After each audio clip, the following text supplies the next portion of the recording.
Pro Group Management. Workers' comp that works for you. You're watching 7 at 7, powered by the Las Vegas Review-Journal, the largest news team in Nevada. A massive crash involving a dozen vehicles claims a third life. We have the details. Thanks for joining us on 7 at 7 tonight. I'm Lena Bleetz. We begin with top stories. A third victim in a 12-vehicle crash is dead, prosecutors said Thursday morning. We have video from the crash, but we should warn you, some may find it disturbing.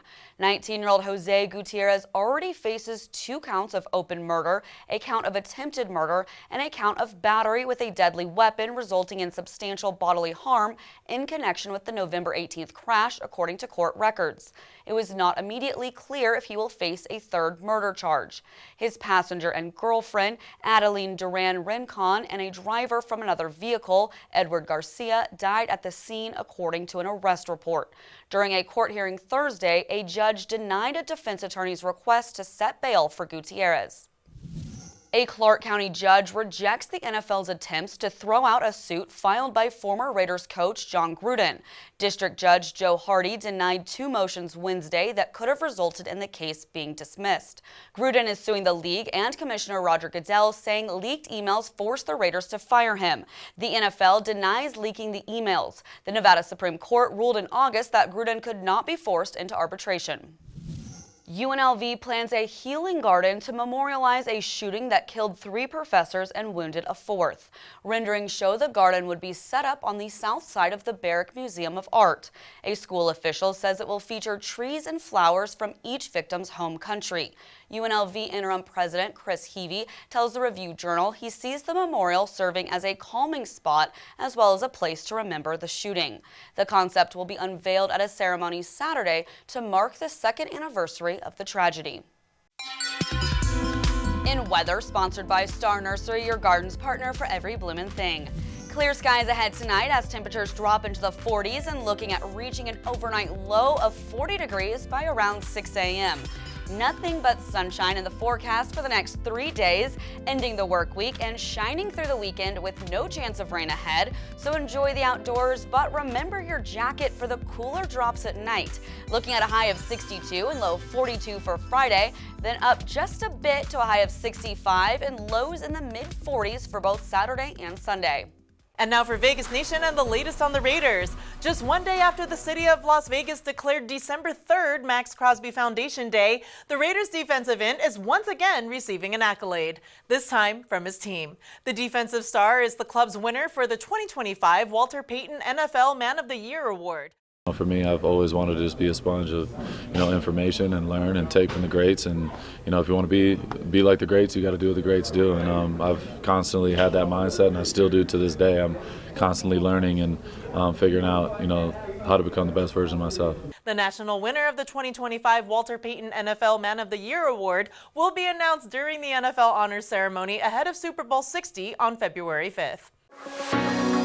In Health, brought to you by Centerwell Senior Primary Care. Discover primary care focused on you.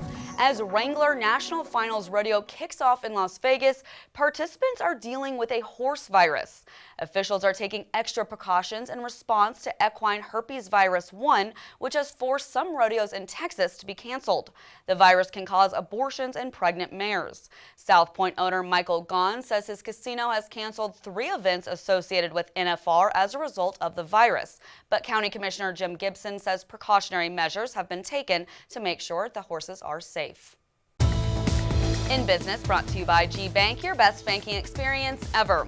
The late tech mogul Tony Hsieh is known as the face of downtown Las Vegas economic revival, but he also leaves behind a less attractive legacy.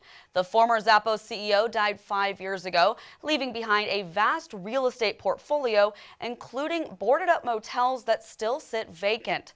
Review-Journal business reporter Eli Siegel tells us more about the conditions. These properties are now, they're still blighting Fremont Street all these years after his death, and they are now slated to be demolished, but it's not clear when they would be torn down. According to the city, no demolition permit applications have been filed, and as of now, these buildings are still standing. For more on Hsieh's property portfolio and its uncertain future, visit lvrj.com. Sports brought to you by Station Casinos, STN Sports. Download the app today.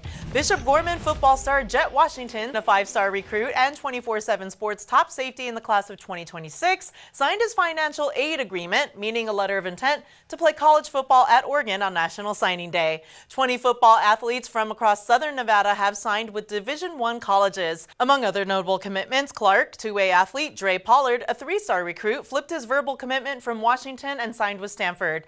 In all, 9 athletes from Bishop Gorman signed on the first day of the early signing period for football players. In Neon Lifestyle, sponsored by Silverton Casino Lodge, this is Lodge Vegas. An LA-based eatery famous for its breakfast sandwiches is bringing a second location to Las Vegas. Egg Slut announces it will open December 19th at the Rio.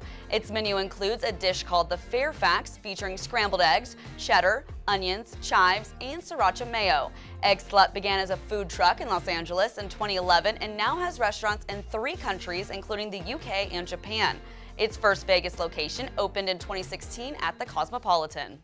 Sports betting brought to you by the Las Vegas Paiute Tribal Smoke and Cigar Shop. It's championship weekend in college football, and Texas Tech is a 13-point favorite over BYU at Caesars Sportsbook in Saturday's Big 12 title game. The Cougars are 4-1 on the money line, and the total is 49.5. Georgia is favored by 2.5 points over Alabama in the SEC championship with a total of 47.5. Ohio State is down to a 4-point favorite over Indiana in the Big 10 with the total at 47.5. In Neon Entertainment, sponsored by Arizona Charlie's, with live entertainment every weekend at both locations. Go to ArizonaCharlies.com to see who's playing. An iconic Vegas saloon finds a temporary home. John Katsoumidas tells us where it's heading. Hogs and Heifers is about to park it temporarily at the plaza. H&H owner Michelle Dell reports plans to bring a pop-up concept into the hotel casino in January and run it for 6 months. This concept replaces Sand Dollar Downtown, which closes on December 14th. That closing has no impact on the original Sand Dollar Lounge on Spring Mountain Road. Hogs and Heifers is eventually building a standalone club on Main Street just across from the plaza. Dell says she hopes the biker-themed bar opens next summer. You know what else rumbles like a vintage Harley? Go Guide, the free entertainment calendar at neon.lvrj.com. Check us out for more than 2,000 shows and events. Like Las Vegas, it's open 24/7. Thanks for watching 7 at 7 tonight. Watch 7 at 7 twice a day, Monday through Friday, and search Review Journal to follow us on your favorite streaming platform. See you tomorrow morning for more 7 at 7. Review Journal Studio, sponsored by Knock the Injury Law.